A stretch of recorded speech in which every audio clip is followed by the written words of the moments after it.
ورحمة الله وبركاته. الحمد لله رب العالمين، والصلاة والسلام على سيد الأنبياء والمرسلين وعلى آله وأصحابه أجمعين ومن تبعهم بإحسان إلى يوم الدين. أما بعد، قال الله تبارك وتعالى في القرآن المجيد والفرقان الحميد: اعوذ باللہ من الشیطان الرجیم، بسم اللہ الرحمن الرحیم.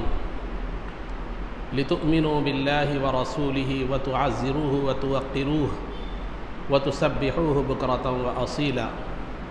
وقال تعالی فی مقام آخر: فالذین آمنوا بہ وعزروہ ونصروہ واتبعوا النور الذی انزل معہ اولئک هم المفلحون. صدق اللہ العظیم. قال اللہ تبارک و تعالی فی شأن حبیبہ صلی اللہ علیہ وسلم: ان اللہ وملائکتہ یصلون علی النبی یا ایہا الذین آمنوا صلوا علیہ وسلموا تسلیما. اللہم صلی وسلم وزد وبارک علی حبیبک سیدنا ونبینا ومولانا محمد وعلی آلہ واصحابہ اجمعین.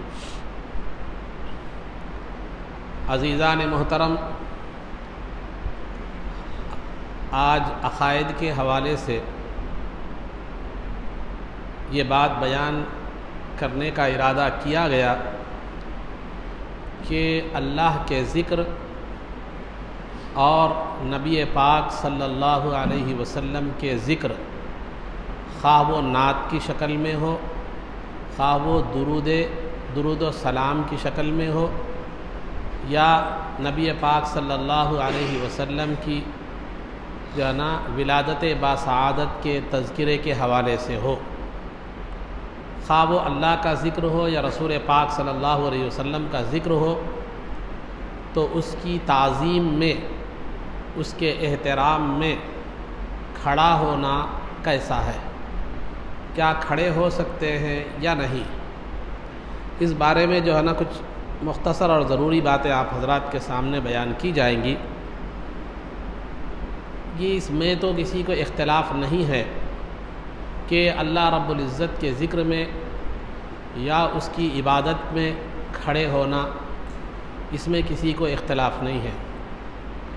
اب رہا اللہ رب العزت کے علاوہ نبی پاک صلی اللہ علیہ وسلم کے ذکر کے لیے کھڑے ہونا، خواہ نبی پاک صلی اللہ علیہ وسلم کا ذکر نعت کی شکل میں ہو، یا جو ہے درود و سلام کی شکل میں ہو، یا میلاد کی شکل میں ہو، جو بھی شکل میں ہو. تو اس بارے میں جو ہے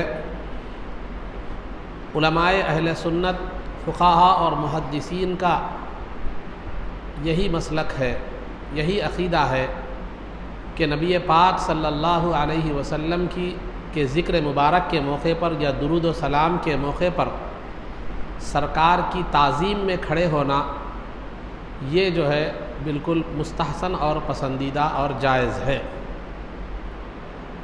جبکہ بعض دوسرے حضرات کا یہ کہنا ہے کہ سرکار کی تعظیم میں کھڑے ہونا بھی، جس کو قیام تعظیمی کہتے ہیں، یعنی تعظیم کے لیے کھڑے ہونا بھی، اس میں بھی ایک عبادت کا مفہوم پایا جاتا ہے، لہذا وہ درست نہیں ہے اور وہ جائز نہیں ہے. تو آئیے میں آپ کے سامنے دو باتیں بھی رکھتا چلوں. عزیزان محترم، عبادت صرف اللہ کے لیے ہے، اللہ کے علاوہ کسی اور کے لیے عبادت کرنا جائز نہیں ہے. تعظیم، احترام، ریسپیکٹ جس کو ہم کہتے ہیں، یہ جہاں اللہ رب العزت کے لیے ہے، وہیں سرکار کے لیے بھی ہے، وہیں ماں باپ کے لیے بھی ہے، وہیں صحابہ کے لیے بھی ہے، وہیں اہل بیت کے لیے بھی ہے، وہیں استاذ کے بھی لیے بھی ہے، وہیں پیر و مرشد کے لیے ہے. اگر آپ اللہ کی تعظیم کرتے ہیں تو بحیثیت خدا کریں گے، سرکار کی تعظیم کرتے ہیں تو بحیثیت رسول کریں گے، ماں باپ کی تعظیم کرتے ہیں تو بحیثیت ماں باپ کریں گے، اور صحابہ کی تعظیم کرتے ہیں تو سرکار کی صحبت یافتہ ذاتیں ہیں ان کے صحابی کی حیثیت سے، اہل بیت کی تعظیم کرتے ہیں تو نبی پاک صلی اللہ علیہ وسلم کے گھرانے والے ہیں اس حیثیت سے، اولیاء کی تعظیم کرتے ہیں تو اللہ والے ہیں اس حوالے سے آپ تعظیم کرتے ہیں۔ تو عبادت میں شرکت نہیں ہے، عبادت صرف اللہ ہی کی ہوتی ہے، کسی اور کی نہیں ہو سکتی، نہ صحابہ کی ہو سکتی ہے، نہ سرکار کی ہو سکتی ہے، نہ اہل بیت کی ہو سکتی ہے۔ تعظیم ہر ایک کی ہوتی ہے لیکن تعظیم کے وقت نیت اور سوچ الگ الگ ہوتی ہے۔ وہاں عبادت صرف اللہ ہی کے لیے ہوتی ہے، تعظیم صرف اللہ کے لیے نہیں ہوتی بلکہ تعظیم اللہ کی بھی ہوتی ہے، دیگر لوگوں کی بھی ہوتی ہے، لیکن ہر ایک کے تعظیم کے پیش نظر جو ہے نا آپ ہر ایک وہ درجہ بھی کیا ہوتا ہے ذہن میں ہوتا ہے۔ سرکار کی تعظیم کر رہے ہیں تو رسول ہونے کی حیثیت سے، سمجھے، اور ماں باپ کی تعظیم کر رہے تو ماں باپ ہونے کی حیثیت سے۔ تو لہذا تعظیم الگ چیز ہے، عبادت الگ چیز ہے۔ عبادت اللہ کے علاوہ کسی اور کی نہیں ہو سکتی، تعظیم اللہ کے علاوہ دوسروں کی بھی ہو سکتی ہے۔ تو لہذا قیام جو کھڑا ہونا ہے وہ اللہ کے لیے بھی ہو سکتا ہے، جس کو ایک قیام عبادت کے لیے بھی ہوتا ہے، ایک قیام تعظیم کے لیے بھی ہوتا ہے، احترام کے لیے بھی ہوتا ہے، احترام کے لیے بھی ہوتا ہے۔ تو لہذا اللہ کے لیے جو قیام جو عبادت کے لیے جو کھڑے ہوتے ہیں وہ صرف اللہ ہی کے لیے کھڑے ہوں گے، کسی اور کے لیے کھڑے نہیں ہوں گے۔ جیسے نماز میں آپ کھڑے ہوتے ہیں وہ صرف اللہ ہی کے لیے کیا کریں گے، کھڑے ہوں گے، دوسروں کے لیے آپ کھڑے نہیں ہو سکتے۔ تو قیام جو ہے عبادت، وہ قیام جو عبادت کے لیے جو قیام ہوتا ہے وہ صرف جو ہے نا اللہ رب العزت کے لیے ہوتا ہے، اور تعظیم جیسے عبادت صرف اللہ کے لیے ہوتی ہے تو عبادت کے طور پر کھڑے ہونا بھی صرف اللہ ہی کے لیے ہوتا ہے۔ البتہ تعظیم اللہ کے علاوہ دوسروں کے لیے ہوتی ہے، تو لہذا تعظیم اگر اللہ کے علاوہ دوسروں کے لیے بھی ہو سکتی ہے تو تعظیم کے لیے کھڑے ہونا بھی دوسروں کے لیے ہو سکتا ہے، جو ہے نا اس کو کہتے ہیں قیام تعظیمی۔ قیام تعظیمی یعنی کسی کی تعظیم کے لیے، کسی کے احترام کے لیے کھڑے ہونا، یہ قیام تعظیمی کہلاتا ہے۔ تو جیسے تعظیم اللہ کے علاوہ دوسروں کی، ماں باپ کی، استاذ کی، رسول کی، صحابہ کی، مختلف لوگوں کی تعظیم ہو سکتی ہے، تو لہذا قیام تعظیمی یعنی تعظیم کے لیے کھڑے ہونا بھی ان سب کے لیے کیا ہے، جائز ہے، یہ کامن اور عام بات ہے۔ اب رہا یہ کہنا کہ جو ہے تعظیم کے لیے جو کھڑے ہوتے ہیں اس میں بھی ایک عبادت کا تصور اور خیال ہوتا ہے، یہ بات سمجھ میں آنے والی نہیں ہے، نہ عقل سے سمجھ میں آنے والی ہے، نہ پریکٹیکلی ویسا کوئی آپ کو جو ہے نا دیکھنے میں آتا ہے۔ مثال کے طور پر میں آپ سے سوال کرتا ہوں، اگر آپ کے ماں باپ آ جائے، اگر آپ ماں باپ کی تعظیم میں، احترام میں کھڑے ہو تو کیا وہاں ان کے تعلق سے آپ کا خدائی کا تصور ہوتا ہے؟ نہیں ہوتا۔ ہاں خدائی کا تصور ہوتا تو پھر وہ تو ناجائز ہے، لیکن عام طور پر یہ پایا کوئی جاہل سے جاہل آدمی بھی خدائی کے تصور کے ساتھ ماں باپ کی تعظیم نہیں کرتا۔ اگر آپ کسی جو ہے نا کوئی آپ جو ہے نا کسی آپ نے کوئی گورنمنٹ ڈپارٹمنٹ ہے، آپ کیا ہے معلوم ہے، آپ کا آفیسر آ گیا یا آپ کا کوئی باس آ گیا تو آپ اس کے لیے ریسپیکٹ میں کیا ہے کھڑے ہوتے ہیں، کیا وہاں اس کی خدائی کا تصور ہوتا ہے؟ پیر و مرشد جب آتے ہیں تو یا استاذ آتے ہیں تو آپ ان کے لیے کھڑے ہوتے ہیں، تو کیا وہاں خدائی کا کوئی تصور ہوتا ہے؟ تو لہذا ایسی کوئی انسان جو ہے سرکار کے، اللہ کے علاوہ جس کے لیے بھی کھڑے ہوتا ہے، تعظیم میں کھڑے ہوتا ہے، وہاں خدائی کا کوئی تصور نہیں ہوتا۔ زبردستی وہاں خدائی کے تصور کو تھوپ کر اور تعظیم والے قیام کو بھی ناجائز اور شرک قرار دینا، یہ کئی مسلمانوں کو مشرک بنانے کے مترادف ہے۔ کیونکہ اگر یہ مان لیا جائے کہ جو ہے نا تعظیم والا جو قیام ہوتا ہے اس میں بھی عبادت کا تصور ہوتا ہے، وہ بھی شرک ہے، یہ مان لیا جائے تو کروڑوں مسلمانوں کو آپ کیا کر رہے ہیں، مشرک بنا رہے ہیں۔ کیوں؟ اس لیے کہ ایک استاذ کی تعظیم میں کھڑا ہو رہا ہے تو آپ زبردستی بول رہے ہیں کہ تو نے خدائی کا تصور استاد کے ساتھ کیا، لہذا تو استاذ کی تعظیم میں کھڑا ہوا، لہذا مشرک ہے۔ اور پیر و مرشد کی تعظیم میں کھڑا ہوا تو وہ بھی مشرک ہے، ماں باپ کی تعظیم میں کھڑا ہوا تو وہ بھی مشرک ہے، اور جو ہے نا کسی باس کی، کسی بڑے آدمی کے، آفیسر کی تعظیم میں کھڑا ہوا تو وہ بھی مشرک ہے، کیونکہ ہر قیام تعظیمی میں عبادت کا تصور ہوتا ہے۔ اگر یہ مان لیا جائے تو پھر سب کے سب کیا ہو گئے، مشرک ہو گئے۔ تو کروڑوں مسلمان اس طرح، لاکھوں مسلمان کیا ہے معلوم ہے مشرک بن جائیں گے اگر قیام تعظیمی میں بھی، تعظیم کے لیے کھڑے ہونے میں بھی اگر عبادت کا تصور قائم کر دیا جائے۔ تو لہذا تعظیم ایک الگ چیز ہے، عبادت ایک الگ چیز ہے۔ اگر کوئی اللہ کے لیے، عبادت کے لیے جو ہے نا، عبادت کا جو قیام ہوتا ہے، عبادت کے لیے جو آدمی کھڑے ہوتا ہے وہ صرف اللہ ہی کے لیے کھڑے ہوگا۔ تعظیم کے لیے کھڑا ہونا سب کے لیے جائز ہے، اللہ کے لیے بھی جائز ہے، رسول کے لیے بھی جائز ہے، بزرگان دین کے لیے بھی، ماں باپ کے لیے بھی، استاذ کے لیے بھی، پیر و مرشد کے لیے بھی۔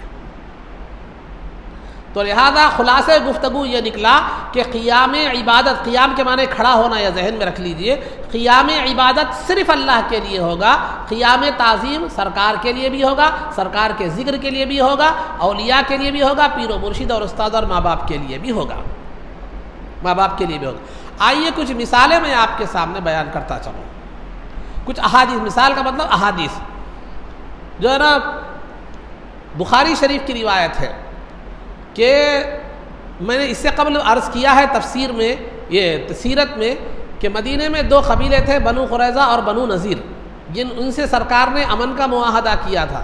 لیکن جب جنگ احزاب ہوئی تو جو ہے نا پہلے جو ہے نا بنو نذیر نے کیا کیا، مسلمانوں سے جو امن کا معاہدہ کیا تھا تو وہ جو ہے نا انہوں نے توڑ دیا، تو سرکار نے انہیں مدینے سے جلا وطن کر دیا، مدینے سے باہر کر دیا۔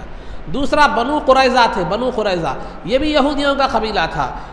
وہ جو جن یہودیوں کو باہر کر دیا گیا تھا مدینے سے، وہ کفار و مشرکین سے مل کر ایک بہت بڑی فوج جمع کر کے مدینے پر مسلمانوں پر جو ہے نا انہوں نے حملہ آور ہوا، جس کو جنگ احزاب کہتے ہیں۔ تو ادھر مدینے کے اندر جو یہودی تھے بنو قریظہ، جن کا بھی مسلمانوں سے امن کا معاہدہ تھا، انہوں نے باہر والے دشمنوں کا ساتھ دیا۔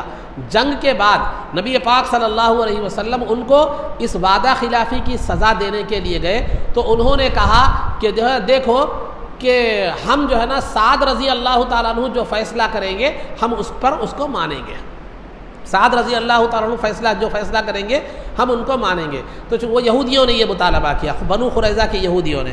بہرحال سعد رضی اللہ تعالیٰ عنہ آئے اور انہوں نے تورات کی جو ہے نا روشنی میں، یہودی تورات کو ماننے والے تھے، تورات کی روشنی میں انہوں نے فیصلہ کیا کہ انہیں قتل کر دیا جائے، ان کی سزا یہ ہے کہ انہیں قتل کر دیا جائے۔ تو لہذا ان بنو قریظہ کے یہودیوں کو قتل کر دیا گیا۔ یہ ایک واقعہ تھا، یہ ایک سیرت کا ایک پہلو ہے، لیکن یہاں بتانا یہ مقصود ہے، بخاری کی روایت ہے، جب بنو قریظہ کے لوگوں نے کہا کہ ہم جو ہے نا سعد کو اپنا فیصلہ کرنے والا، اپنا جج مانتے ہیں، تو سرکار نے سعد رضی اللہ تعالیٰ جو صحابی رسول ہیں ان کو بلا بھیجا۔ وہ گدھے جو ہے نا عطا علی حمارن کے الفاظ ہیں، بخاری کے الفاظ ہیں کہ جو ہے نا وہ جو ہے نا گدھے پر سوار ہو کر آئے۔ کون؟ سعد رضی اللہ تعالیٰ گدھے پر سوار ہو کر آئے۔ اس وقت ان کے پیر میں کیا ہے معلوم، تکلیف بھی تھی۔ تو بہرحال جب وہ گدھے پر سوار ہو کر سرکار کی بارگاہ میں مسجد نبوی کے پاس آئے تو سرکار نے انصار سے کہا، انصار وہ صحابہ جو مدینے کے جو صحابہ تھے، انصار سے کہا قوموا الی سیدکم، تم اپنے سردار کی طرف اٹھ کر جاؤ، تم اپنے سردار کی طرف اٹھ کر جاؤ۔ یہاں دو معنی ہیں، الا لی کے معنی میں بھی آتا ہے، کے لیے کے معنی میں بھی آتا ہے کہ جو ہے نا تم اپنے سردار کے لیے اٹھ کر کھڑے ہو جاؤ، اپنے سردار کے لیے اٹھ کر جو ہے نا کھڑے ہو جاؤ۔ ایک دوسری روایت میں یہ بھی ہے، یہ تو بخاری کی روایت ہے، دوسری صحیح ستہ کی روایت میں یہ ہے کہ قوموا الی خیرکم، تم میں سب میں بہتر آدمی کے لیے اٹھ کر کھڑے ہو جاؤ، تم سب میں بہتر آدمی کے لیے کیا کرو، اٹھ کر جو ہے نا کھڑے ہو جاؤ۔ تو یہ جو ہے سعد رضی اللہ تعالیٰ عنہ قبیلہ انصار کے سردار تھے۔ تو یہاں سرکار نے انصار کو اپنے سردار کی تعظیم میں کھڑے ہونے کا حکم دیا۔ سرکار نے انصار کو اپنے جو ہے نا سردار کی، انصار جو صحابہ تھے ان کو اپنے سردار کی تعظیم میں کھڑے ہونے کا حکم دیا کہ قوموا الی سیدکم، اپنے سردار کے لیے یا اپنے میں بہتر شخص کے لیے تم کیا کرو، کھڑے ہو۔ تو لہذا یہ قیام تعظیم کے لیے ہی تو تھا کہ ان کے سردار تھے سعد رضی اللہ تعالیٰ، ان میں سب میں بہتر تھے، تو لہذا جو ہے نا سرکار نے ان کے لیے کھڑے ہونے کا انصار کو حکم دیا۔ تو لہذا یہ قابل احترام اور قابل تعظیم کی آمد پر کھڑے ہونے کا خود سرکار نے صحابہ کو حکم دیا۔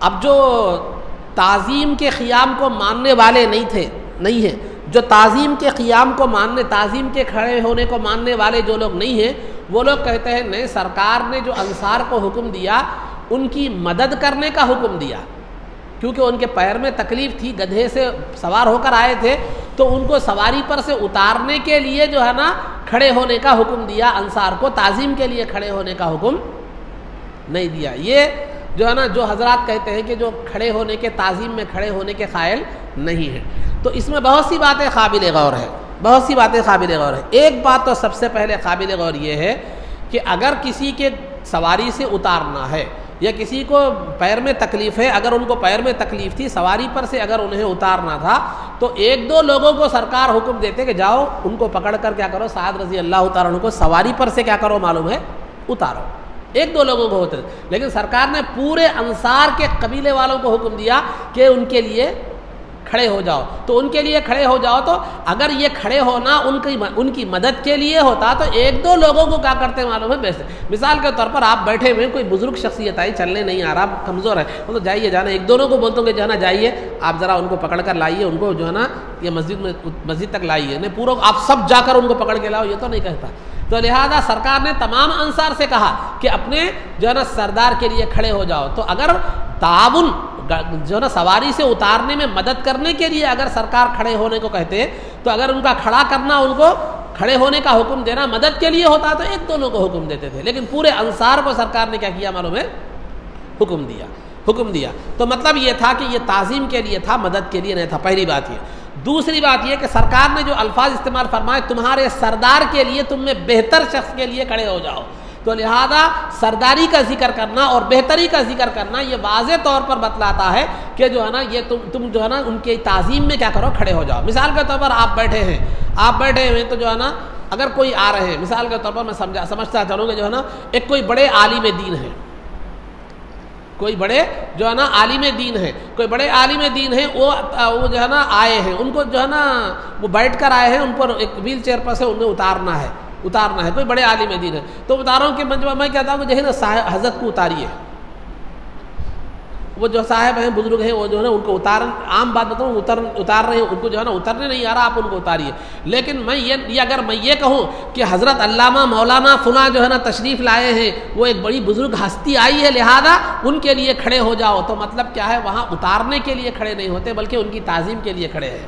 تو لہذا سرکار نے سید فرمایا، تم میں بہترین ذات کے لیے کھڑے ہو جاؤ، یہ فرمایا، تو سید کا ذکر کرنا یا بہترین ذات کا ذکر کرنا، بہترین ذات کے لیے اور تمہارے سردار کے لیے کھڑے ہو جاؤ، یہ الفاظ بتاتے ہیں کہ سرکار ان کو جو کھڑے ہونے کا حکم دیے، تعظیم کے لیے دیے، مدد کے لیے نہیں دیے۔ یہ دوسری وجہ ہے، مدد کے لیے دیے، مدد کے لیے نہیں بلکہ تعظیم کے لیے۔ اگر ہاں سرکار مدد کے لیے بولتے تو ایک دونوں کو بولتے تھے، پہلی بات ٹھیک ہے، نہیں سب کو بھی بولتے تو یہ کہتے کہ دیکھو سعد کی مدد کے لیے کھڑے ہو جاؤ، سعد کی مدد کے لیے کھڑے ہو جاؤ، سعد کی اٹھو اور سعد کی کیا کرو، مدد کرو، یہ فرماتے۔ لیکن سرکار نے فرمایا تمہارے سردار کے لیے اٹھو، تم میں بہترین جو شخصیت ہے اس کے لیے اٹھو۔ تو لہذا یہ واضح طور پر دلالت کر رہا ہے کہ آپ ان کی تعظیم کے لیے کیا ہے معلوم ہے، اٹھو، کھڑے ہو جاؤ۔ ایک مطلب یہ حدیث بخاری کی ہے۔ آئیے اب دوسری حدیث میں بتاتا چلو۔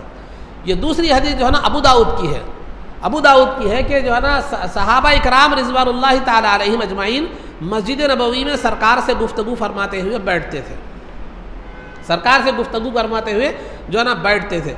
تو خیر پہلی حدیث میں ایک 10% یہ بھی احتمال تھا کہ مدد کا احتمال بھی تھا، مدد کے لیے کھڑے ہونے کا حکم دیے، یہ احتمال تھا، اس میں تو کچھ بھی نہیں ہے احتمال۔ ابو داؤد جو سیاہ ستہ کی حدیث ہے اس میں جو ہے نا سرکار صحابہ اکرام رضوان اللہ تعالیٰ علیہم سرکار سے مسجد نبوی میں گفتگو کرتے ہوئے بیٹھتے تھے۔ جب سرکار اپنی کسی ضرورت سے کسی زوجہ مطہرہ کے گھر میں جانا چاہتے تو سرکار جب اٹھ کر کھڑے ہوتے تو صحابہ بھی کھڑے ہوتے تھے، سرکار جب اٹھ کر کھڑے ہوتے تھے تو صحابہ بھی جو ہے نا کھڑے ہوتے تھے، اور کب تک کھڑے رہتے، جب تک کہ سرکار اپنی کسی زوجہ مطہرہ کے گھر میں داخل نہ ہوتے۔ یہاں تو کوئی مدد کے لیے اٹھنا نہیں تھا، سرکار اٹھ گئے، صحابہ بھی سرکار کی تعظیم میں اٹھ گئے، سرکار اٹھ گئے، صحابہ بھی تعظیم میں جو ہے نا اٹھ گئے۔ اور کب تک اٹھے ہوئے ہیں، جب تک کہ جو ہے نا کسی زوجہ مطہرہ کے گھر میں جہاں جانا چاہتے تھے، اب جس کے گھر میں وہاں تک جانے تک صحابہ کھڑے رہتے تھے۔ جب سرکار گھر میں داخل ہو جاتے، کسی اہلیہ کے گھر میں داخل ہو جاتے تو صحابہ بیٹھ جایا کرتے۔ یہ ابو داؤد کی حدیث ہے۔ پھر یہ کون سا قیام تھا؟ یہاں تو کوئی مدد کا تصور ہی نہیں ہے، یہاں تک کوئی مدد کا تصور ہی نہیں ہے۔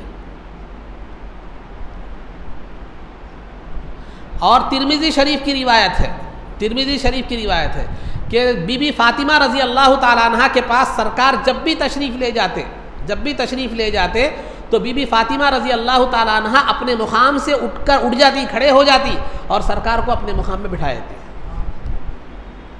پھر یہاں کون سی مدد تھی؟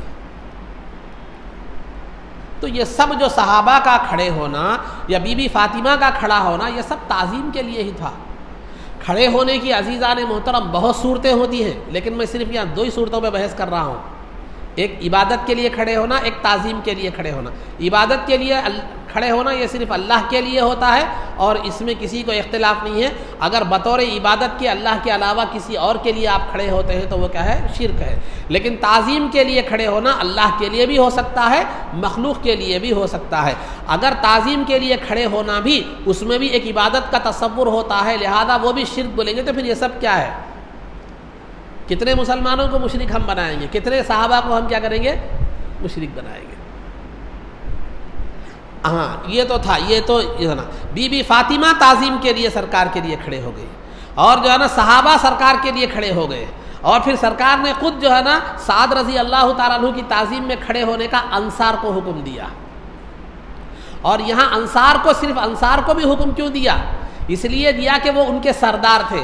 مدد کے لیے اگر حکم دینا ہوتا تو کسی بھی صحابی کو دے سکتے تھے، لیکن خاص طور پر جو ہے نا سرکار، مثال کے طور پر میں بتاتا چلوں کہ جو ہے نا آپ میں سے کچھ یہ بیٹھے ہوئے ہیں سب، آپ کو ایک پیر و مرشد صاحب طریقت آ گئے، پیر طریقت آ گئے، آنے کے بعد جو ہے نا میں معلوم ہے یہاں چند لوگ کیا ہے ان کے مرید ہیں، بعض لوگ نہیں ہیں مرید، تو میں اگر کہوں، اگر ان کی مدد کرنا چاہوں، میں وہ کمزور ہو گئے ہیں، ان کو پکڑ کر لانا ہے، تو میں بولتا جاؤ حضرت آ رہے ہیں، جو ہے نا حضرت آ رہے ہیں، ذرا ان کو پکڑ کے لاؤ، بولتا کسی کو بھی بولتا ہوں، میں کسی ایک کو نہیں، میں خاص طور پر ان کے مریدین سے کہہ رہا ہوں آپ کے مرشد آئے ہیں، کھڑے ہو جاؤ، مرشد آئے ہیں کھڑے ہو جاؤ۔ تو کیا مطلب ہوتا ہے اس کا؟ یہ آپ تعظیم میں ان کے کیا کرو؟ کھڑے ہو جاؤ۔ تو سعد رضی اللہ تعالیٰ عنہ کے تعلق سے جو سرکار نے فرمایا، صرف انصار سے کہا جن کے قبیلے کے وہ سردار تھے، جاؤ تمہارے سردار کے لیے اٹھ کر کھڑے ہو جاؤ۔ تو یہاں کھڑے ہونے کا جو حکم تھا وہ تعظیم کے لیے تھا، کیونکہ وہ ان کے قبیلے کے سردار بھی تھے، ان میں سب میں بہترین اور بزرگ شخصیت تھی۔ تو بہتری اور سرداری کا ذکر کرنا یہ واضح علامت ہے کہ انصار کو جو کھڑے ہونے کا حکم دیا گیا وہ تعظیم کے لیے تھا۔ تو بہرحال یہ تو ایک بات ہو گئی۔ اب رہا بعض دوسری روایتیں آپ کو ایسے بھی ملیں گی جس میں سرکار نے جو ہے نا کھڑے ہونے سے منع فرمایا اور کھڑے ہونے کو پسند بھی نہیں کیا، ایسی بھی روایتیں ملیں گی آپ کو۔ ایسی روایتوں کو لے کر بعض حضرات کے جو تعظیم کے لیے کھڑے ہونے کے قائل نہیں ہیں، سرکار کے لیے ہو یا کسی اور کے لیے، تعظیم کے لیے کھڑے ہونے کے قائل نہیں ہیں، وہ ان روایتوں کو پیش کرتے ہیں۔ اب آئیے ہم دیکھیں ان روایتوں کا مطلب کیا ہے۔ پہلی روایت جو ہے یہ ہے، سرکار جب ایک مرتبہ صحابہ اکرام سرکار باہر تشریف لانے کے بعد صحابہ سرکار کے لیے کھڑے ہو گئے، تو سرکار نے صحابہ سے فرمایا لا تقوموا کالاعاجم، اجمیوں کی طرح مت کھڑے ہو جاؤ، اجمیوں کی طرح کھڑے مت ہو جاؤ۔ تو یہاں جو ہے نا کہا جاتا ہے دیکھو سرکار نے خود منع فرمایا، سرکار نے کھڑے ہونے سے منع فرمایا، لیکن اس طرف توجہ نہیں کی جاتی، سرکار نے صرف کھڑے ہونے سے منع نہیں فرمایا، اجمیوں کی طرح کھڑے مت ہو یہ فرمایا۔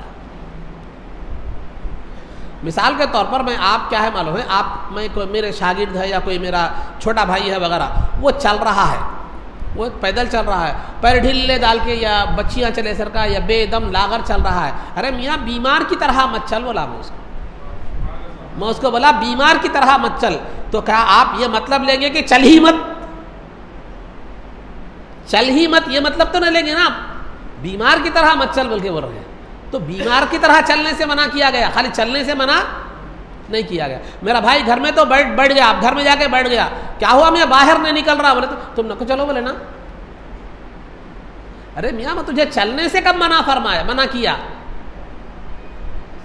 چلنے سے منع کیوں کیا؟ منع نہیں کیا میں تجھے، بلکہ میں نے بیمار کی طرح چلنے سے منع کیا۔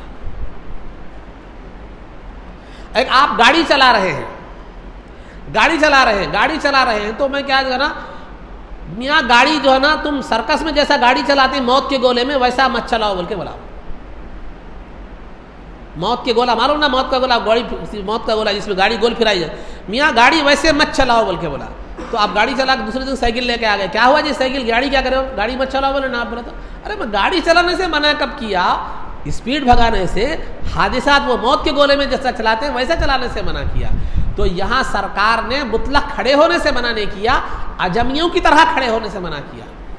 اجمی مطلب عرب کے علاوہ جو لوگ ہیں ان کو اجمی کہتے ہیں، خواہ وہ یورپ کے لوگ ہوں، امریکہ کے لوگ ہوں، ہندوستان کے لوگ ہوں، پاکستان کے لوگ ہوں، جو بھی ہو، عرب کے علاوہ جتنے بھی دنیا کے لوگ ہیں ان کو کیا کہتے ہیں؟ اجمی کہتے ہیں. تو اجمی کس طرح کھڑا ہوتے تھے؟ تو آپ بھی دیکھے ہوں گے، جو ہے نا سنے ہوں گے یا تاریخوں میں پڑھے ہوں گے کہ اجمیوں میں بادشاہوں میں ایک طریقہ رائج تھا کہ بادشاہ آتا تو وہ وزراء وغیرہ کیا ہوتے؟ کھڑے ہو جاتے. جب بادشاہ بیٹھ جاتا تب بھی وہ کھڑے رہتے. بادشاہ بیٹھ جاتا تب بھی وہ کیا کرتے؟ کھڑے رہتے. تو لہذا سرکار اس طرح کھڑے ہو کر کھڑے رہنے سے کیا ہے؟ اجمیوں کی طرح کرنے سے منع فرمائے. تو یہاں سرکار نے برابر قید لگا دی، کس کی طرح کھڑا ہونا ہے وہ بھی بتلا دیا، منع ہے وہ بھی بتلا دیا. لیکن وہ منع کو چھوڑ دے کے خالی کھڑے ہونا منع ہے بولے تو، کھڑے ہونا منع ہے بولے تو ارے انگریزوں کی طرح مت کھا بول کے بولے، انگریزوں کی طرح مت کھا بولے تو کھانا چھوڑ دیتے. آپ کو کھانے سے منع نہیں کیا گیا، انگریزوں کی طرح مت کھا اس سے منع کیا گیا. پہلی حدیث کی تشریح بتا رہا ہوں. تو سرکار نے مطلق کھڑے ہو، لا تقوموا کالاعاجم جو سرکار نے فرمایا، اجمیوں کی طرح کھڑے مت ہو کا مطلب کھڑے ہونے سے منع نہیں فرمایا. جو ہے نا اجمی جو عرب کے علاوہ جو غیر مسلموں کا رواج ہے، جو دیگر دنیا کے بادشاہوں کا رواج ہے کھڑے ہونے کا، ویسے مت کھڑے ہو بتایا، مطلق کھڑے ہونے سے منع نہیں فرمایا. ایک روایت یہ ہے.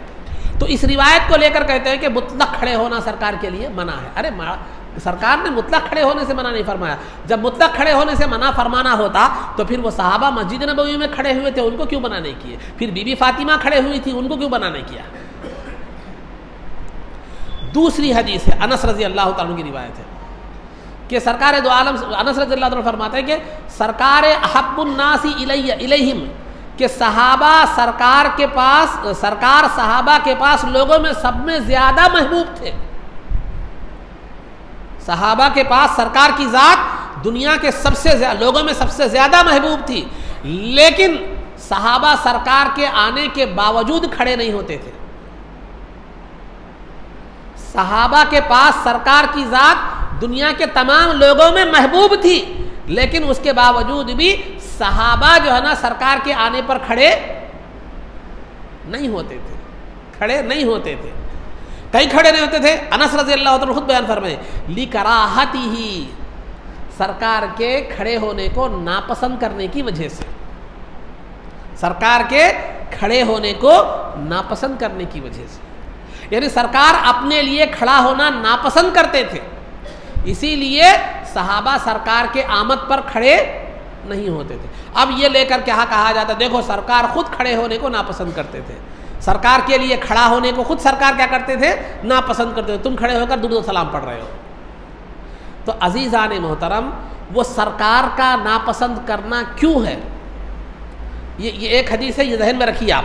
اس کے بعد کئی کو ہے وجہ بتا رہا ہوں میں. آپ دوسری دو وجوہات ہیں اس کے اندر، ایک وجہ میں، دو وجوہات میں اگلی حدیث کے بعد بتاؤں گا. اور ایک حدیث میں ہے سرکار دو عالم صلی اللہ علیہ وسلم نے فرمایا جس کسی آدمی کو خوشی ہوتی ہو، من سرہ ان یتمثل لہ الرجال، جو ہے نا قیاما فلیتبوأ مقعدہ من النار. جو ہے نا ایک حدیث کے الفاظ یہ ہے، او کما قال علیہ الصلوۃ والسلام. اور ایک حدیث کے الفاظ کیا ہے؟ من احب ان یتمثل لہ الرجال قیاما فلیتبوأ مقعدہ من النار. یہ حدیث میں تھوڑے الفاظ میں تبدیلی ہے، مفہوم تقریباً ایک ہی ہے کہ جس کسی کو خوشی ہوتی ہو یا جس کسی کو یہ بات پسند ہو کہ لوگ اس کی کھڑے رہ کر تعظیم کریں، لوگ اس کی کھڑے رہ کر کیا کریں؟ تعظیم کریں. لوگ کھڑے ہوں اس کی تعظیم کریں تو کسی کو خوشی ہوتی ہے، یا کوئی چاہتا ہے کہ لوگ کیا کریں معلوم میری تعظیم میں کھڑے ہوں. اگر ایسا کسی کا معاملہ ہے تو اس آدمی کو چاہیے کہ وہ اپنا ٹھکانہ کیا کر لے؟ جہنم میں بنا لے.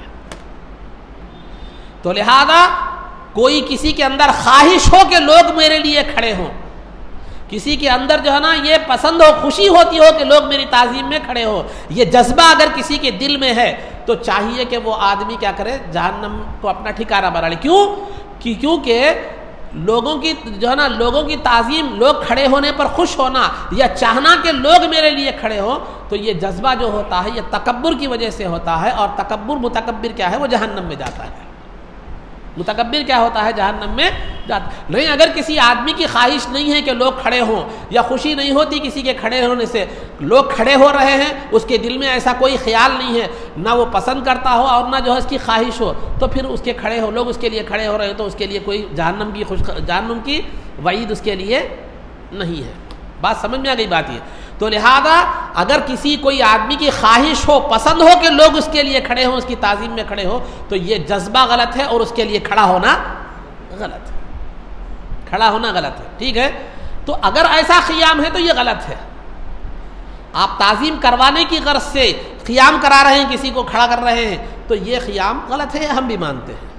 لیکن اگر کسی کی یہ نیت نہ ہو کہ لوگ میری تعظیم کریں، یا کوئی کسی کا ایسا خیال خوش نہ ہوتا ہو، کسی کی خواہش نہ ہو کہ لوگ میرے لیے تعظیم کے لیے کھڑے ہوں، لیکن لوگ کھڑے ہو رہے ہیں، تو اس میں کوئی حرج کی بات تو نہیں ہے۔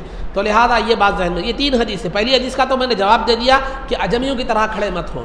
دوسری حدیث میں جو انس رضی اللہ تعالیٰ عنہ کی حدیث ہے کہ صحابہ سرکار سے بے انتہا محبت کرتے تھے سب سے زیادہ، لیکن اس کے باوجود بھی سرکار کے آنے پر کھڑے نہیں ہوتے تھے۔ کیوں؟ اس وجہ سے کہ سرکار ناپسند کرتے تھے کھڑے ہونے کو۔ تو کیوں ناپسند کرتے تھے؟ یہ وجہ بھی ہے کیوں ناپسند کرتے تھے۔ اس لیے ناپسند کرتے تھے کہ سرکار دو عالم صلی اللہ علیہ وسلم کی وہ عاجزی اور انکساری تھی۔ سرکار کا ناپسند کرنا اس لیے نہیں تھا کہ تعظیم میں کھڑے ہونا ناجائز ہے۔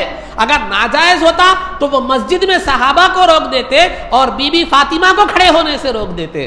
ناجائز ہے اس لیے ناپسند کرتے تھے نہیں، بلکہ سرکار کی تواضع، عاجزی اور انکساری یہ تھی کہ سرکار اپنے لیے کسی کو کھڑا ہونا پسند نہیں فرماتے۔ تو وہاں عاجزی اور انکساری تھی۔ کھڑے تعظیم کے لیے کھڑے ہونے سے ناپسند کرنا یہ عاجزی پر مبنی تھا، اس لیے نہیں کہ وہ تعظیم کے لیے کھڑے ہونا ناجائز ہے۔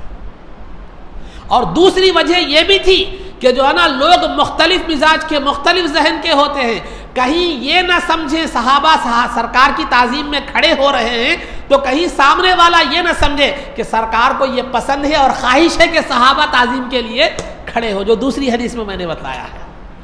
کہیں لوگ ایسے نہ سمجھ بیٹھے، کہیں لوگ ایسے بدگمانی کر نہ بیٹھے کہ سرکار کو بڑی خواہش ہے، بڑا سرکار چاہتے ہیں، خوشی ہوتی ہے سرکار کو کہ صحابہ ان کی تعظیم کے لیے کھڑے ہوں، کہیں سرکار کے قلب مبارک میں یہ جذبہ ہے سامنے والا یہ بدگمانی نہ کر بیٹھے، اسی لیے سرکار کیا کرتے تھے؟ کھڑے ہونے کو ناپسند کرتے تھے۔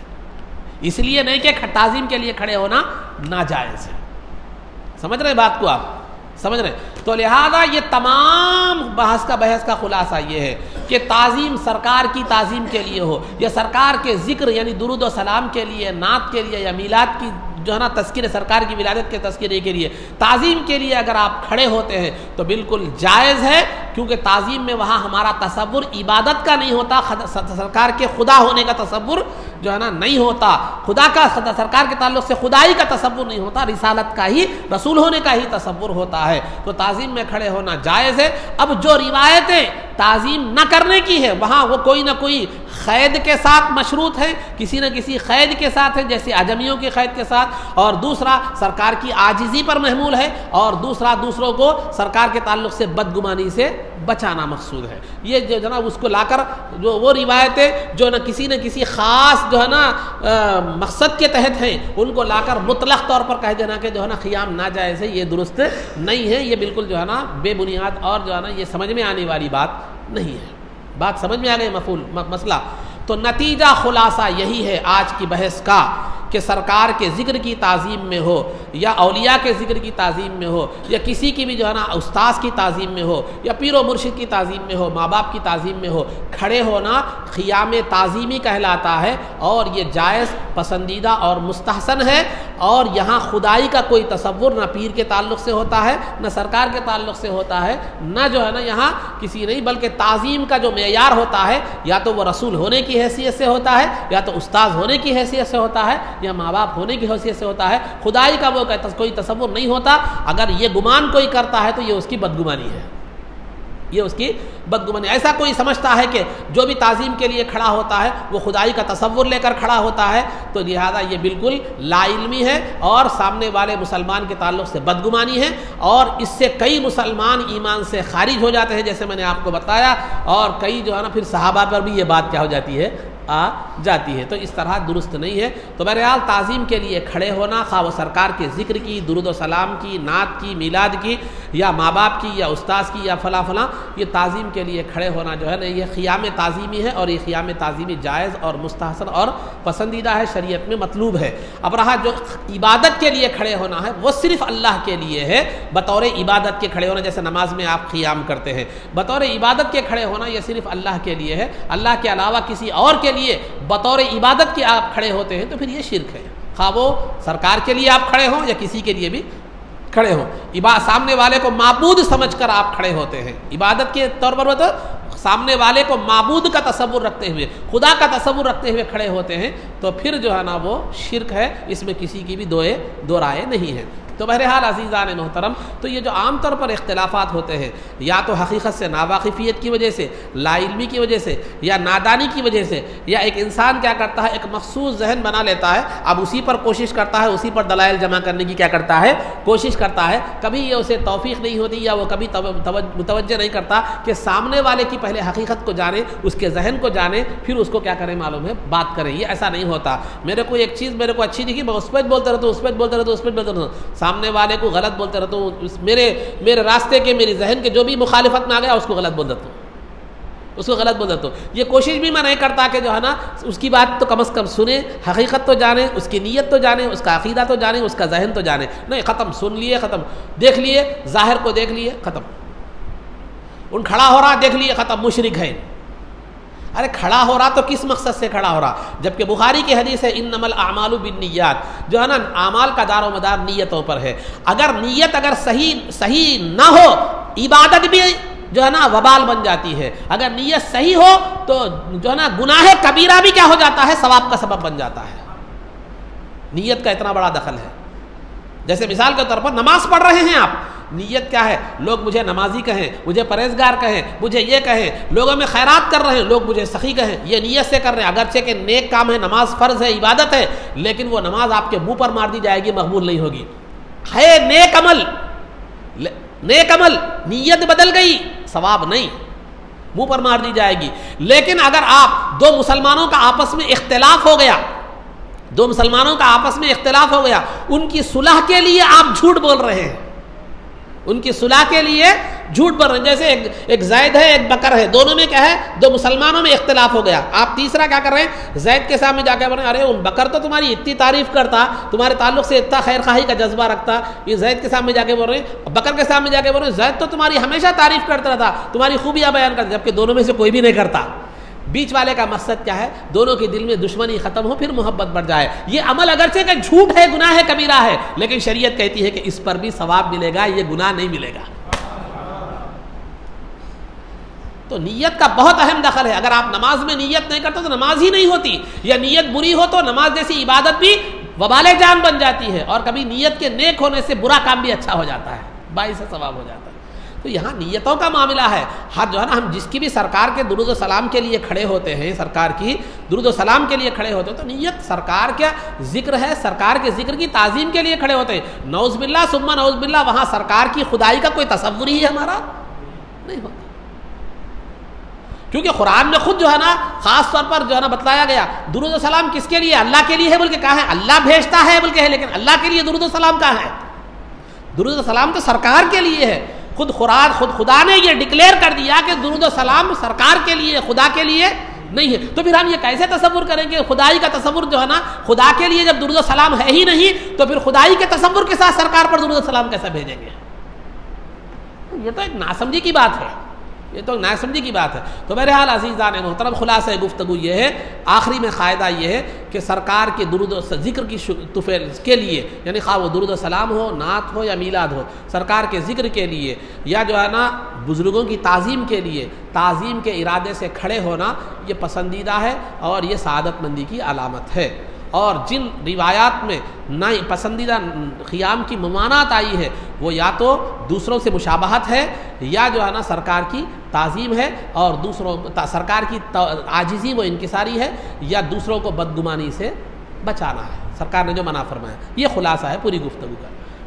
اب رہا سیرت میں جو ہے نا، آپ حضرات کے سامنے بی بی خدیجہ رضی اللہ تعالی عنہا کی جو ہے نا سیرت بیان کی گئی تھی۔ بی بی خدیجہ رضی اللہ تعالیٰ عنہ کا وصال جب تک وصال کے بعد، چونکہ تقریباً 6 جو ہے نا شہزادے اور شہزادیاں جو ہے نا بی بی خدیجہ رضی اللہ تعالیٰ عنہ سے سرکار کو ہوئی تھی، تو لہذا اب جو ہے نا اب وہ گھر کا معاملہ ایسا ہو گیا، کیونکہ عورت گھر کے کام جو ہے نا عورت بہتر کر سکتی ہے، بچوں کا معاملہ ہے، پھر سرکار کا جو ہے نا بچوں کا معاملہ تھا، وہ معاملہ تھا، گھر کے کام کاج تھے، وہ یہ تھے۔ تو سرکار جو عالم صلی اللہ علیہ وسلم بی بی خدیجہ رضی اللہ تعالیٰ عنہ کے بعد ایک تو وفات کا غم بھی تھا، دوسرے گھریلو مسائل سے جو ہے نا آپ تھوڑا سا پریشان خاطر میں رہنے لگے تھے سرکار دو عالم صلی اللہ علیہ وسلم۔ تو جو ہے نا ایک خاتون تھی خولہ بنت حکیم، خولہ نامی خاتون تھی، وہ خاتون سرکار کے پاس تشریف آئی، حاضر ہوئی۔ یہ جو جیسے عام طور پر خواتین بعض رشتے وغیرہ کا کام کرتی ہیں، دیکھیے، تو وہ خاتون سرکار دو عالم صلی اللہ علیہ وسلم کے پاس حاضر ہوئی، حاضر ہو کر عرض کی کہ یا رسول اللہ، میں دیکھ رہی ہوں کہ جو ہے نا بی بی خدیجہ رضی اللہ تعالیٰ عنہ کے وصال کے بعد آپ جو ہے نا غم زدہ بھی ہیں، اور جو ہے نا تھوڑا سا گھریلو معاملات میں بچوں کی پرورش کے حوالے سے، دیگر حوالے سے آپ کیا ہے تھوڑا پریشان بھی نظر آ رہے ہیں۔ تو کیا میں کسی کے نکاح کے لیے پیغام بھیجوں، آپ کی طرف سے کسی کے نکاح کے لیے پیغام بھیجوں؟ تو سرکار دو عالم صلی اللہ علیہ وسلم نے فرمایا، ہاں تم صحیح کہتی ہو کہ جو ہے نا گھر کے معاملات عورت سے بہتر کوئی نہیں جان سکتا، لہذا تم نکاح کا پیغام بھیج سکتی ہو۔ تو بی بی وہ خولہ نے کہا، خولہ رضی اللہ تعالیٰ عنہ نے کہا کہ یا رسول اللہ، 2 جو ہے نا خواتین ہیں فی الوقت، ایک تو سودہ بنت زمعہ ہیں، سودہ بنت زمعہ ہیں، یہ جو ہے نا ان کی یہ بیوہ خاتون ہے، اور دوسری ایک کنواری خاتون ہے بی بی عائشہ رضی اللہ تعالیٰ عنہ۔ بی بی عائشہ ہیں جو آپ کے یار غار ابو بکر صدیق رضی اللہ تعالیٰ عنہ کی صاحبزادی ہے۔ کس کو پیغام بھیجو؟ سرکار نے فرمایا دونوں کو بھی پیغام بھیج دو، دونوں کو بھی پیغام بھیج دو۔ تو یہ خولہ جو تھی وہ ازراہ ہمدردی کیا کی، پہلے سودا بنت زمعہ کے پاس گئی، سودا بنت زمعہ کے پاس گئی۔ یہ سودا بنت زمعہ رضی اللہ تعالیٰ عنہ یہ اس وقت تک ایمان لا چکی تھی، ایمان جو ہے نا لا چکی تھی۔ تو لہذا سودا بنت زمعہ کے شوہر جو تھے ان کا نام سکران بن عمرو تھا، سکران بن جو ہے نا عمرو تھا، والد کا نام زمعہ تھا اور والدہ کا نام شموس بنت قیس تھا۔ ان کا بھی سلسلہ نسب آگے جا کر سرکار دو عالم صلی اللہ علیہ وسلم کے سلسلہ نسب میں کعب بن لوئی کے پاس جا کر ملتا تھا، جو سرکار کے داداؤں میں سے ایک دادا ہے۔ تو لہذا وہ جو خولہ جو تھی وہ گئی جا کر سودا بنت زمعہ کے پاس گئی، جو بیوہ ہو چکی تھی، جن کے شوہر سکران بن عمرو وہ بھی مسلمان ہو چکے تھے، یہ بھی مسلمان ہو چکی تھی۔ جو ہے نا سرکار نے حبشہ کی جانب انہیں ہجرت فرمائی تھی۔ میں نے کہا تھا کہ 5 نبوی میں جو ہے نا مسلمان حبشہ کی جانب ہجرت کیے تھے، 2 ہجرتیں ہوئی تھی۔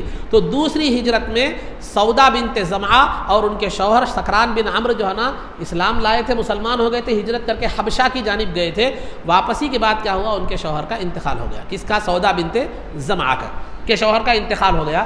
تو لہذا جو ہے نا وہ کیا ہے، جب یہ خولہ کیا کی، سودا کے پاس، سودا بنت زمعہ رضی اللہ تعالیٰ عنہ کے پاس گئی، پیغام پیش کی، سرکار آپ سے نکاح فرمانا جو ہے نا چاہتے ہیں۔ تو انہوں نے کہا مجھے کوئی اعتراض نہیں ہے، لیکن پھر بھی میرے والد سے پوچھ لیجئے۔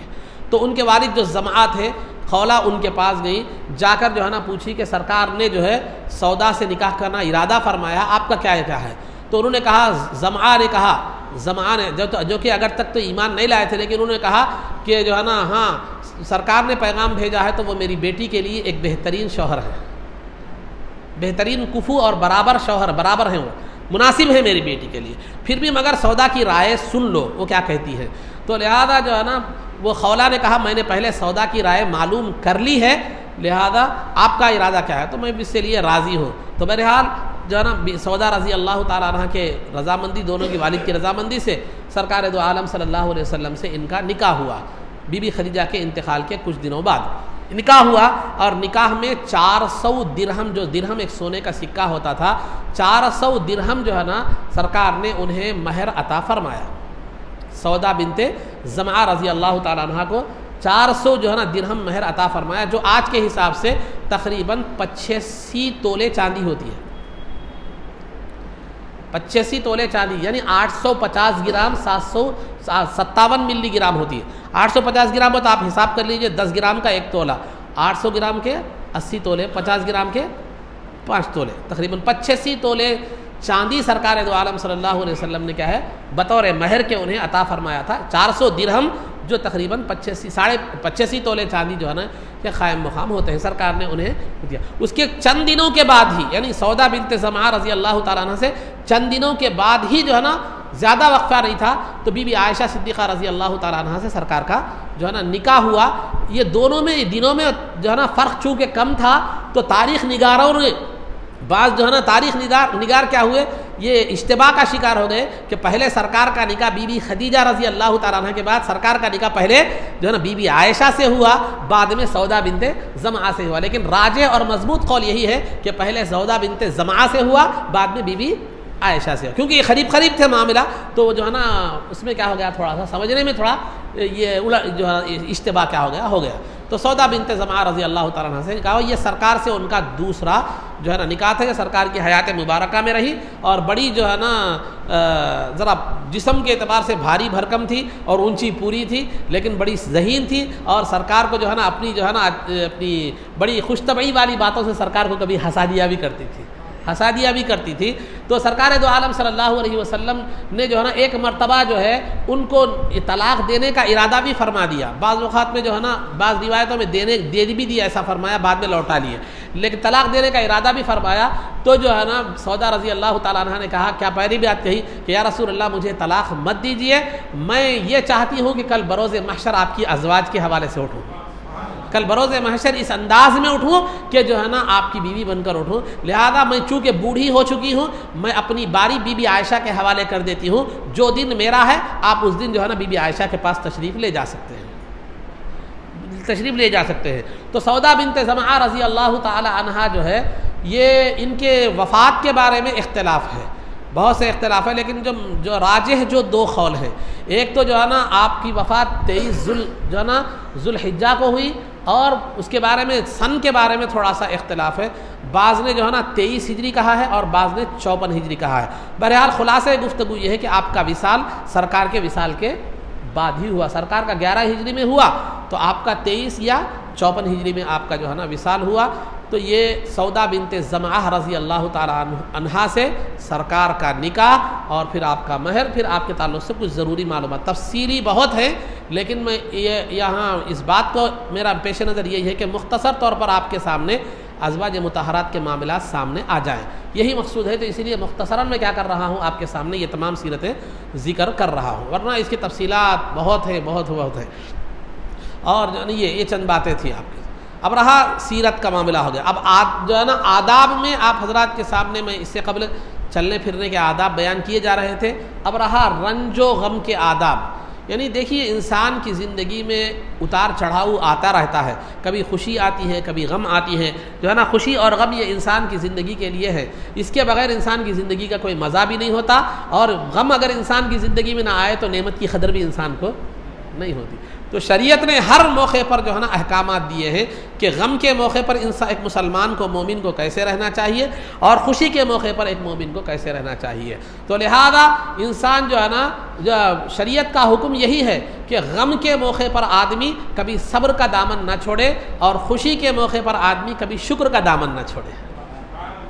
غم کے موقع پر صبر کا دامن نہ چھوڑے, خوشی کے موقع پر کبھی بھی جو ہے نا انسان کیا کرے, شکر کا دامن نہ چھوڑے. عام طور پر انسان غم میں جو ہے نا کیا ہو جاتا ہے, بے صبراپن مظاہرہ کر لیتا ہے, اور خوشی میں کیا ہو جاتا ہے, شکر کے بجائے عیش پرستی میں مبتلا ہو جاتا ہے. بہادر شاہ ظفر کا ایک بہترین شعر ہے, میں آپ کے سامنے عرض کرتا چلوں. ظفر اسے آدمی نہ کہیے, ظفر اسے آدمی نہ کہیے, خواہ ہو وہ کتنا ہی قابل فہم و ذکا. ظفر اسے آدمی نہ کہیے, خواہ وہ ہو کتنا ہی قابل فہم و ذکا. قابل فہم و ذکا مطلب کتنا ہی سمجھدار کیوں نہ ہو, آپ اسے آدمی مت کہیے. جسے جو ہے نا تیش میں خوف خدا نہ ہو, جسے عیش میں یاد خدا نہ ہو. جسے تیش میں خوف خدا نہ ہو, جسے عیش میں یاد خدا نہ ہو, اسے آپ کتنا بھی سمجھدار بولو دنیا, اسے تم سمجھدار مت کہو. تو لہذا جب انسان پر مصیبت, رنج یا غم کے جو ہے نا پہاڑ ٹوٹ جاتے ہیں تو انسان کو چاہیے کہ صبر کے ساتھ پرسکون کیا کرے, معلوم رہے. ہاں غم ہوتا ہے تو انسان غمزدہ ہو, لیکن جو ہے نا غیر فطری کام اور ایسے کام نہ کرے جو کیا ہے معلوم جن کاموں سے آپ کو اللہ رب العزت کی ناشکری نظر آتی ہو. جزا و فضا، روا روراٹ، شکوہ و شکایت اور غیر فطری اعمال کیا کرے انسان نہ کرے. جیسے کسی کی وفات ہو جاتی ہے تو آپ جو ہے نا دھاڑے مار مار کر رو رہے ہیں، چوڑیاں پھوڑ رہے ہیں، کپڑے پھاڑ لے رہے ہیں، بال نوچ رہے ہیں اور اللہ کے تعلق سے بے تکی باتیں، اے اللہ تجھے میرا بیٹا ملا تھا کہ لینے واسطے، ایسا ویسے اس طرح کی باتیں ہماری خواتین جو کہتی ہیں کفریات تک، کفر تک پہنچا دیتی ہیں بعض وقت ایسی باتیں. تو لہذا ایسی خلاف شریعت اور خلاف فطرت اور خلاف سنجیدگی کام جو ہے نہ کیجیے. صبر و سکون. اب رہا آنسو کا بہنا، غمزدہ ہونا، تو یہ تو ایک فطری بات ہے، کیونکہ جب حضرت ابراہیم رضی اللہ تعالیٰ عنہ جو سرکار کے صاحبزادے تھے، جب آپ کی گود میں ان کا انتقال ہو گیا تو سرکار دو عالم صلی اللہ علیہ وسلم نے کہا کہ اے بیٹے تم آج ہم سے جدا ہو رہے ہو. یہ کہہ کر جو ہے نا آپ کے جو ہے نا چشمان مبارک سے آنسو بہہ پڑے، لیکن آپ نے کوئی خلاف شریعت کام نہیں کیا. تو لہذا غم اگر آ جائے، خواہ وہ موت کا غم ہو یا کاروبار کا غم ہو یا جو ہے نا کوئی اور مصیبت ہو جائے، تو صبر کے ساتھ سکون کے ساتھ رہیں اور اللہ رب العزت کی طرف متوجہ ہوں اور اللہ رب العزت کی طرف جو ہے نا رجوع ہوں اور اس سے جو ہے نا اس مصیبت سے چھٹکارے کا یا اس مصیبت میں صبر کرنے کا جو ہے نا اس سے دعا کریں. یہ ایک مومن کی علامت صبر میں ہونی چاہیے. یہ تو ایک صبر کے حوالے سے بات ہے. مصیبت آ جائے تو ہمیں کیا کرنا ہے، اور ایسا ہو گیا بلکہ لوگوں کے سامنے بیان کر رہے ہیں، ایسا بیان کر رہے ہیں، رو آروٹ کر رہے ہیں، جزا نیچے اوپر پورا جو ہے نا بے تکے کام کر رہے ہیں. یہ خلاف سنجیدگی کام نہیں ہونا چاہیے. ہاں غم آ گیا، غم زدہ ہو گئے، آنکھوں سے آنسو بہہ گئے، یہ فطری چیز ہے، کیونکہ یہ رلانا اور ہنسانا یہ فطرت ہے. کیونکہ اللہ تعالیٰ خود قرآن میں فرماتا انہ هو اضحک و ابکا، کہ اللہ نے ہی ہنسایا ہے، اللہ نے ہی رلایا ہے. تو یہ فطری چیزیں ہیں. تو یہ فطری چیز غم زدہ ہونا، کسی نعمت کے حاصل ہونے پر خوش ہونا یا کسی کے غم پر جو ہے نا آنکھوں سے آنسو بہنا، غم زدہ ہونا، یہ فطری چیز ہے، اسے شریعت نے منع نہیں کیا. لیکن خلاف شریعت کام کرنا یا خلاف سنجیدگی کے کام کرنا، ایسے جو ہے نا غیر سنجیدگی کے کام کرنا، یہ شریعت میں پسندیدہ نہیں ہے. یہ ایک بات. پھر دوسری بات جو ہے نا، اگر کوئی بری خبر آپ سنیں، کوئی بری خبر آپ سنیں تو جو ہے نا انا للہ و انا الیہ راجعون پڑھیں. اب ہمارے پاس عام طور پر انا للہ و انا الیہ راجعون کب پڑھتے ہیں؟ کسی کی موت کی خبر سنے تو ہی پڑھتے ہیں. لیکن شریعت میں انا للہ و انا الیہ راجعون کا تعلق صرف موت سے نہیں ہے. کوئی بھی بری خبر آپ سنیں یا کوئی بھی خبر سنیں یا کوئی بھی برا معاملہ آپ کے ساتھ پیش آئے تو فوراً کیا کریں؟ انا للہ و انا الیہ راجعون پڑھیں. ایک مرتبہ سرکار دو عالم صلی اللہ علیہ وسلم کا چراغ بجھ گیا. چراغ بجھتے ہی سرکار نے انا للہ و انا الیہ راجعون پڑھا. تو پوچھنے والوں نے پوچھا کہ یا رسول اللہ کیا چراغ کے بجھنے پر بھی انا للہ و انا الیہ راجعون پڑھیں؟ تو سرکار نے فرمایا ہر وہ چیز جو مومن کو تکلیف دیتی ہے اس پر انا للہ و انا الیہ راجعون پڑھا جا سکتا ہے. جب مومن کسی تکلیف پر انا للہ و انا الیہ راجعون پڑھتا ہے تو اللہ اس کا نعم البدل عطا فرماتا ہے، اس سے بہتر چیز اسے عطا فرماتا ہے. تو نتیجہ کیا نکلا کہ انا للہ و انا الیہ راجعون پھر صرف جو ہے نا موت پر ہی نہیں پڑھا جاتا، ہر بری خبر یا ہر برائی آپ کو چوٹ بھی لگتی ہے. حدیث میں یہاں تک بھی ہے اگر کسی کو جو ہے نا کانٹا چبھ جاتا بھی ہے تو وہ انا للہ و انا الیہ راجعون پڑھے. اگر آج کا ہمارا ماحول کیسا ہے، اگر کوئی صاحب آ کے بولے میرے کو کہ بھائی ہم صاحب ہمارے عزیزوں کی طبیعت ٹھیک نہیں ہے دعا کیجیے، تم اگر انا للہ و انا الیہ راجعون پڑھا سمجھیے تو کیا صاحب پہلے بھیجنے کے چکر میں دعا کرو بولے تو یہ لا علمی کی وجہ سے ہے. لا علمی کی وجہ سے. تو انا للہ و انا الیہ راجعون صرف موت پر نہیں پڑھتے بلکہ ہر وہ چیز جو مومن کو ناگوار گزرے، خواہ وہ خبر کے حوالے سے ہو، ٹھوکر کے حوالے سے ہو، نقصان کے حوالے سے ہو، کوئی بھی چیز ہو اس پر انا للہ و انا الیہ راجعون پڑھا جا سکتا ہے. تو یہ دو آداب آپ کے سامنے کیا کیے معلوم ہے، جو رنج و غم کے آداب کیسے رہنا چاہیے رنج و غم میں ایک مسلمان کو، وہ بتلائے گئے.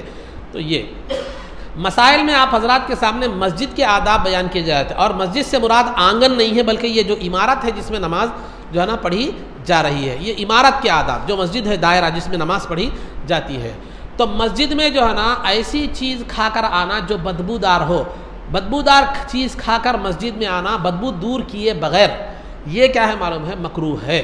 جیسے بیڑی پیے، چٹا پیے، لہسن کھائے، کچی لہسن، یا کوئی بھی ایسی چیز کھائے جس سے منہ میں بدبو آتی ہے، تو اگر آپ نے ایسی چیز پہلے تو استعمال نہیں کرنا ہے، بیڑی چٹا سگریٹ وغیرہ یا گٹکا وغیرہ اگر کر لیے ہیں تو پھر جو ہے نا مسجد میں آنے سے پہلے منہ کو صاف کر کے جو ہے نا وضو خانے میں جا کر منہ کو صاف کر کے کیا کریں؟ آئیں.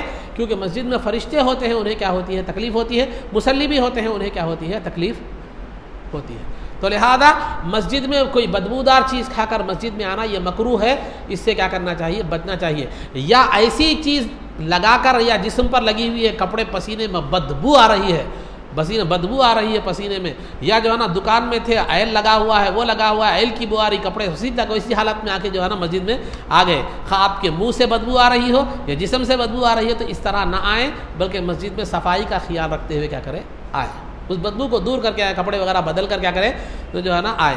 تو یہ کام یہ مسجد میں پہلا آداب میں سے۔ دوسرا، ناپاک مرد اور ناپاک عورت کا مسجد میں داخل ہونا حرام ہے۔ ناپاک مرد کا اور ناپاک عورت کا مسجد میں داخل ہونا کیا ہے معلوم ہے، حرام ہے۔ مسجد میں نہ سونے کی ایک وجہ یہ بھی بتلائی گئی ہے کہ کبھی آدمی کو سو گیا، نیند میں احتلام ہو گیا تو ناپاکی کی حالت میں کیا ہوتا ہے، وہ مسجد میں ہو جاتا ہے۔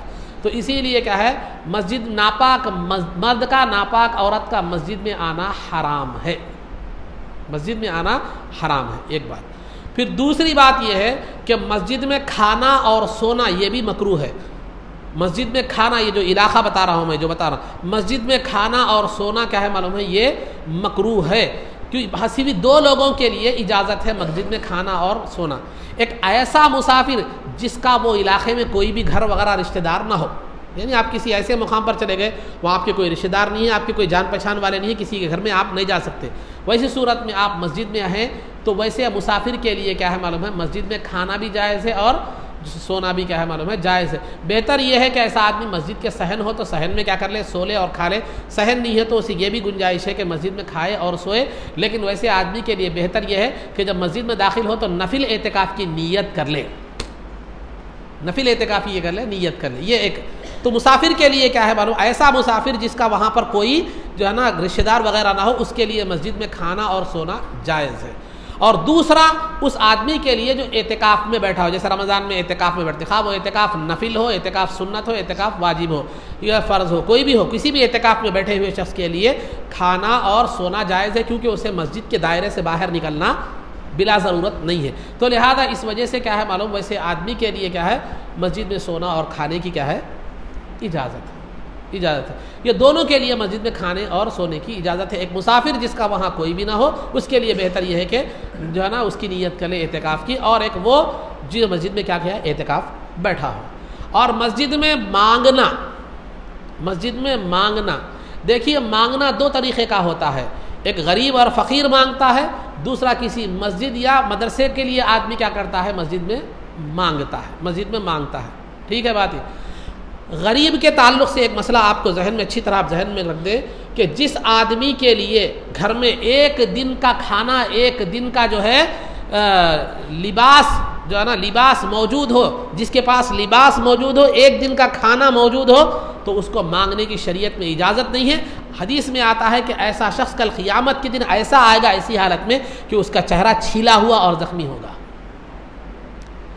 تو لہذا اللہ نے دیا ہے، ضرورت کے مطابق دیا ہے، تو پھر مانگنے کی اجازت نہیں ہے۔ مانگنا اگر اسی طرح کوئی آدمی ہٹا کٹا ہے، صحت مند ہے، جو ہے نا وہ کر سکتا ہے، یعنی کما سکتا ہے، اپنی ضرورت پوری کر سکتا ہے، تو اس کے لیے بھی مانگنے کی اجازت شریعت میں بالکل نہیں ہے، اور نہ لوگوں کو ایسے آدمی کو دینے کی اجازت ہے، نہ لوگوں کو ایسے آدمی کے دینے کی اجازت ہے۔ پھر کس کو مانگنے کی اجازت ہے؟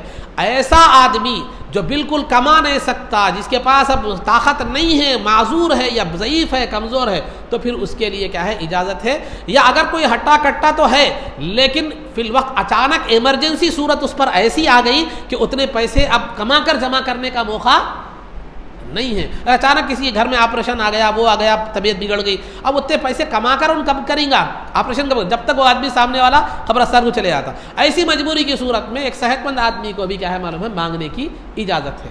اور مسجد اور مدرسے کے اعلانات کا جہاں مانگنا، تو مانگنا جہاں تک ہے، خواہ وہ مسجد کے لیے ہو یا کسی ذات کے لیے ہو، مسجد کے اندر مانگنا کی اجازت نہیں ہے۔ ہاں اعلان کر کے باہر جا کر مانگ سکتا ہے، اعلان مسجد میں کر رہا ہے اپنی ضرورت کا، جا کر مسجد کے باہر جا کر کیا کر رہا ہے، مانگ رہا ہے، پھر بھی یہ گنجائش ہے کس کے لیے، مدرسے کی تعمیر کے لیے، مسجد کی تعمیر کے لیے، یا ضرورت مند فقیر کے لیے۔ ضرورت مند کون ہے، میں نے ابھی آپ کے سامنے کیا کر دیا ہے، بات بتلا دی ہے۔ تو ضرورت کی بنیاد پر مسجد میں جو ہے نا اعلان کیا جا سکتا ہے، مگر مانگنے کے لیے وہ جو کھڑا ہوگا مسجد کے باہر ہی کھڑا ہوگا۔ یہ جو ہے مسجد کے آداب میں سے کچھ باتیں آپ حضرات کے سامنے مسائل کے حوالے سے کیا کی گئی ہے، جو ہے نا بتلائی گئی۔ آخر میں اللہ تعالیٰ سے دعا ہے جو کچھ بھی کہا گیا اس پر عمل کی توفیق رفیق عطا فرما، عزت و عافیت کی زندگی دے اور ایمان پر ہمارا خاتمہ فرما، رسول پاک صلی اللہ علیہ وسلم کے قدموں میں ہمارا حشر فرما، آپ کی شفاعت عظمیٰ سے ہم کو بہرور فرما، آپ کے دست مبارک سے جام کوثر پینا نصیب فرما، جنت میں آپ کی غلامی معیت اور رفاقت نصیب فرما۔ صلی اللہ تعالی وسلم علی خیر خلقہ سیدنا محمد و آلہ و صحبہ اجمعین برحمتک یا ارحم الراحمین والحمد للہ۔